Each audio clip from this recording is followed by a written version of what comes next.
Willkommen ragazzi. Wir starten an unserem Urlaubsdomizil unweit des Luganer Sees und wollen zunächst nach Ascona am Lago Maggiore. Von dort geht's dann in das Valle Maggia, wo wir ein uraltes Bergdorf besuchen werden. Zunächst fahren wir am nördlichen Ufer des Luganer Sees entlang, bis wir nach 22 Kilometern am Lago Maggiore angekommen sind. Das nördliche Ende des Sees gehört zur Schweiz, ebenso Ascona, wo wir einen Zwischenstopp einlegen werden. Ascona, das Schweizer Dorf des Jahres 2025, bietet mit seinen verwinkelten Gässchen und der Seepromenade reichlich mediterranen Charme. Die Pfarrkirche aus dem 16. Jahrhundert ist mit ihrem markanten Glockenturm ein Wahrzeichen des Ortes.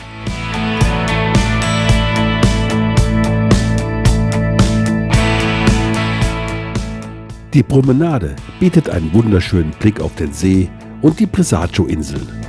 Es macht Spaß, das geschäftige Treiben in den zahlreichen Restaurants und den Straßen zu beobachten. Genießen wir einfach den Flair dieses wundervollen Ortes.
Wieder im Motorradsattel geht's jetzt weiter ins Maggiatal, das bei Ascona beginnt und anfangs noch recht breit ist. Die Straßen sind, wie man es von der Schweiz erwartet, gut ausgebaut und führen durch wie an einer Perlenkette aufgereihte Dörfer.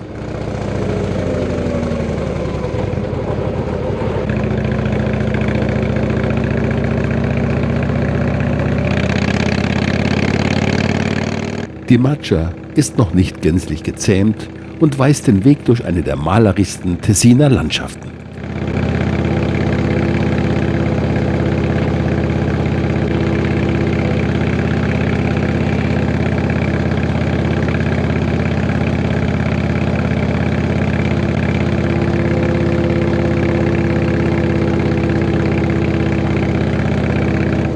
Die Fahrt von Ascona bis Ferolio dauert circa eine Stunde, wobei das vom eiszeitlichen Gletscher einst trogförmig gestaltete Tal allmählich enger wird.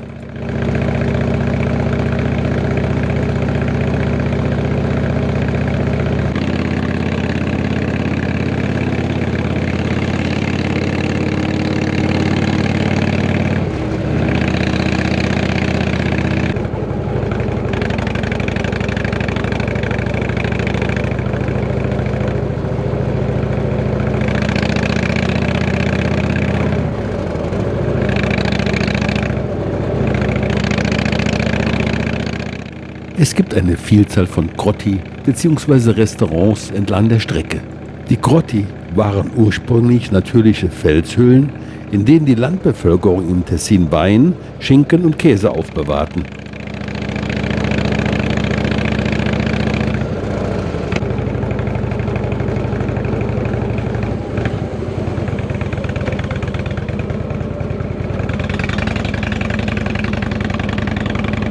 In Vignasco müssten wir gut aufpassen, denn wir dürfen die Abbiegung ins Val Balmona nicht verpassen.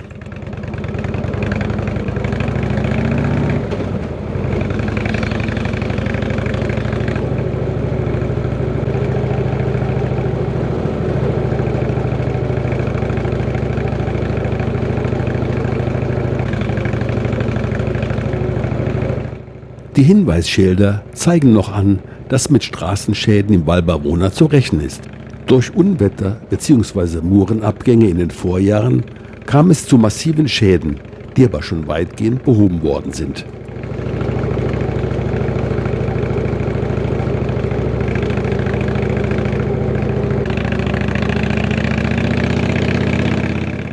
Allmählich wird die Straße schmaler und Felsbrocken der ehemaligen Gletscher säumen den Weg. Die Strecke ist keine besondere Herausforderung und so kann man die Natur mit ihren atemberaubenden Aussichten genießen.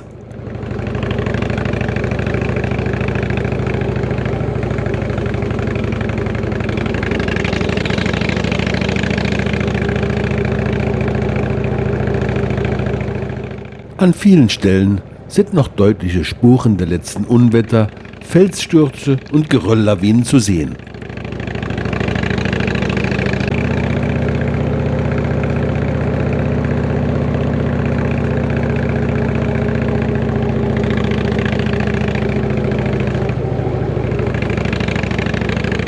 Die majestätischen Berge und riesige Felsen, die ins Tal gestürzt sind, beweisen die Urgewalt der Natur.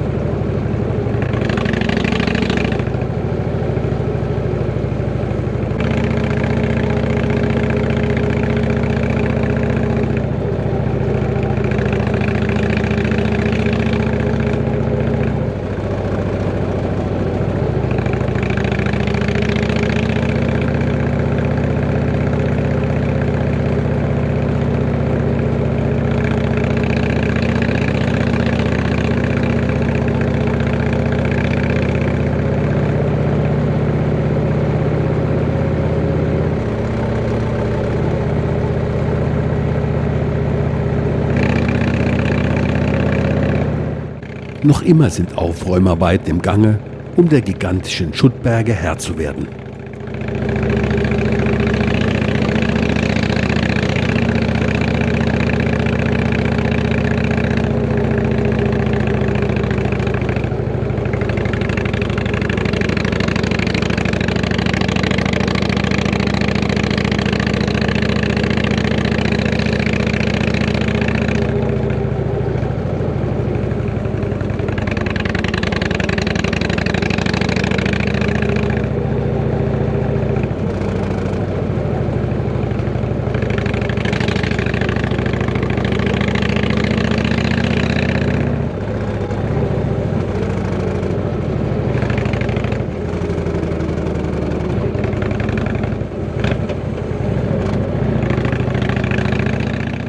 Bei Fontana wurden sogar einige der alten Rustici überrollt, wobei leider auch Menschen zu Schaden kamen.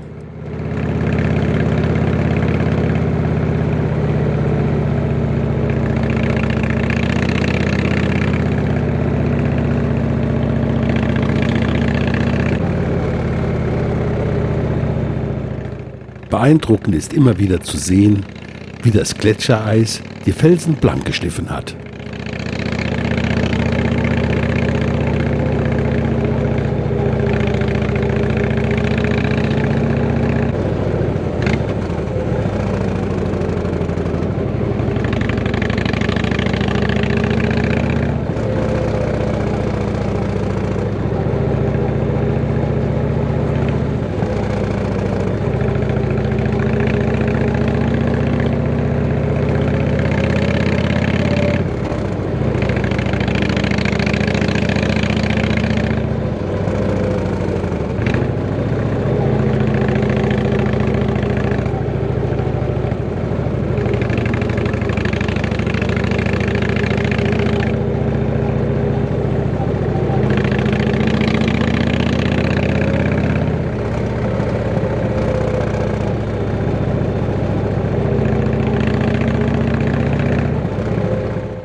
Die Dörfer sind, wie das gesamte Bavonatal, nicht an das nationale Stromnetz angeschlossen.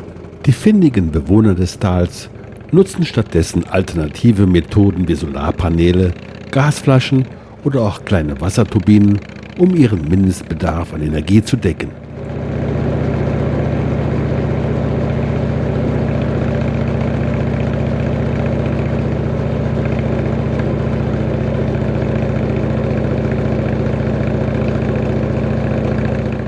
Die winzigen Rustici machen deutlich, wie entbehrungsvoll das Leben in der Vergangenheit hier gewesen sein muss.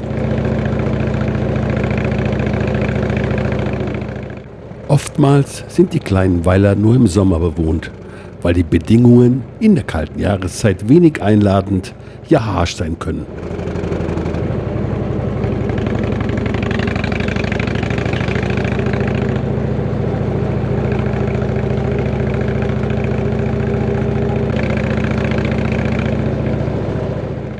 Mit dem Wasserfall, der sich über 110 Meter vom Felsen stürzt, kündigt sich unser Ziel, das malerische Bergdorf Forolio, eindrucksvoll an.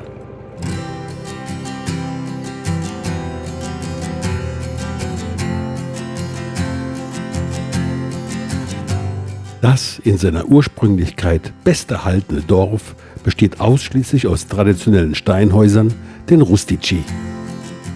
Der gewaltige Wasserfall ist das natürliche Highlight des Ortes und mit seinem unüberhörbaren Rauschen allgegenwärtig.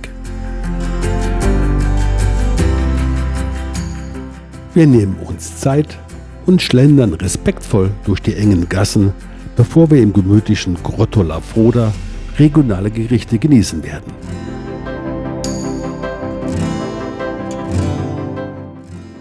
Die Zeit scheint wirklich stehen geblieben zu sein. Eine kleine Kapelle darf nicht fehlen. Überall sieht man Häuser auf Stelzen mit Steinkappen. Das diente einerseits dem Schutz vor Wasser, aber vor allem um Vorräte und Wohnräume vor Nagern zu schützen. Echt clever. Das Dorf soll im Winter nur spärlich bewohnt sein, da wie im gesamten Tal moderne Infrastruktur weitgehend fehlt. Die Bewohner haben es, wie in der Schweiz üblich, selbst so entschieden.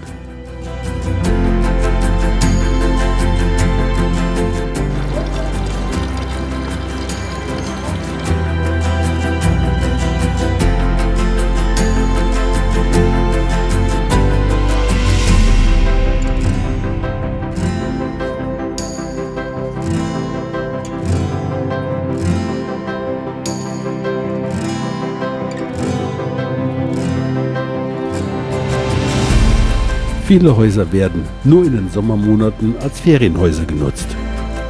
Der Besucher kann sich aber leicht vorstellen, wie unvorstellbar hart und arbeitsreich das Rheinüberleben vor unserer Zeit war.